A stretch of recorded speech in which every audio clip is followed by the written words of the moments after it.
क्या बागेश्वर धाम के पीठाधीश्वर पंडित धीरेन्द्र शास्त्री अंडर टेबल पैसे लेते हैं? धीरेन्द्र शास्त्री को कथा के लिए हर कोई अपने घर नहीं बुला सकता। अखिलेश यादव के इस बयान से नई बहस छिड़ गई है।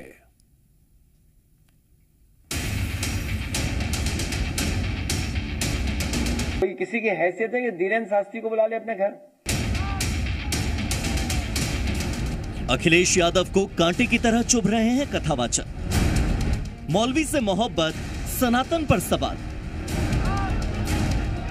यह सवाल इसीलिए क्योंकि अखिलेश यादव एक के बाद एक कथावाचकों पर सवाल उठा रहे हैं। अखिलेश दावा कर रहे हैं कि कई कथावाचक 50 लाख रुपए लेकर कथा करते हैं। और तो और बागेश्वर धाम के पीठाधीश को लेकर उन्होंने बहुत बड़ा दावा कर डाला। कई कथावाचक हैं जो 50 लाख रुपए लेते हैं। कोई किसी की हैसियत है कि धीरेन्द्र शास्त्री को बुला ले अपने घर कथा के लिए?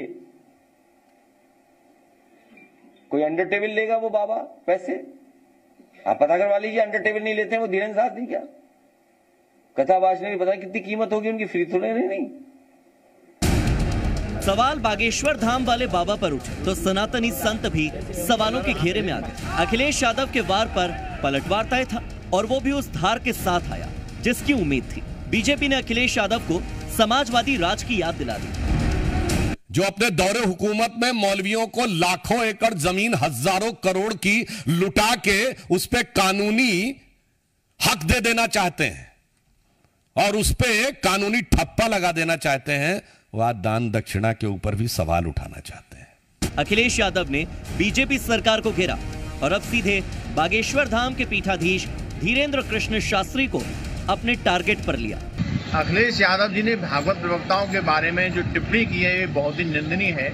मैं उनसे पूछना चाहता हूं कि आपने कभी भागवत क्यों नहीं कराई? जो भी प्रवक्ता भागवत करते हैं जजमान अपनी स्वेच्छा से उनको पैसा देते हैं। आपने तो, आपकी पार्टी ने राम भक्तों पर गोलियां चलाई तब भी आप मौन रहे। आपने हज हाउस बनवाया। आप इन नेताओं का चाल चरित्र देखकर नौजवान साथी, हिंदू भाइयों, कार्य और काम करो। आप बटोगे तो कटोगे और आप जब एक रहोगे तो नेक रहोगे, क्योंकि सनातन सिखाता सर्वेभवन्तु सुखना, धर्म की जय हो, अधर्म का नाश हो, प्राणियों सद्भाव हो, विश्व का कल्याण हो। खुद यूपी के सीएम भी कह चुके हैं कि एक रहोगे तो नेक रहोगे।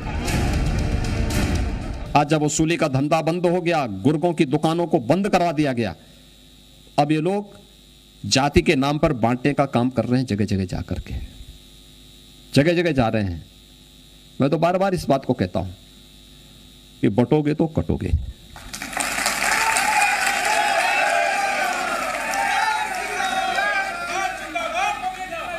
एक रहोगे तो नेक रहोगे। दरअसल अखिलेश यादव भलीभांति जान चुके हैं कि इटावा वाली घटना उनकी खोई हुई जमीन को फिर से पाने का एक मौका है और वो इस मौके को किसी भी कीमत पर भुनाना ही चाहते हैं। फिर उसके लिए उन्हें कथावाचकों की निंदा ही क्यों न करनी पड़े। ब्यूरो रिपोर्ट, जी मीडिया।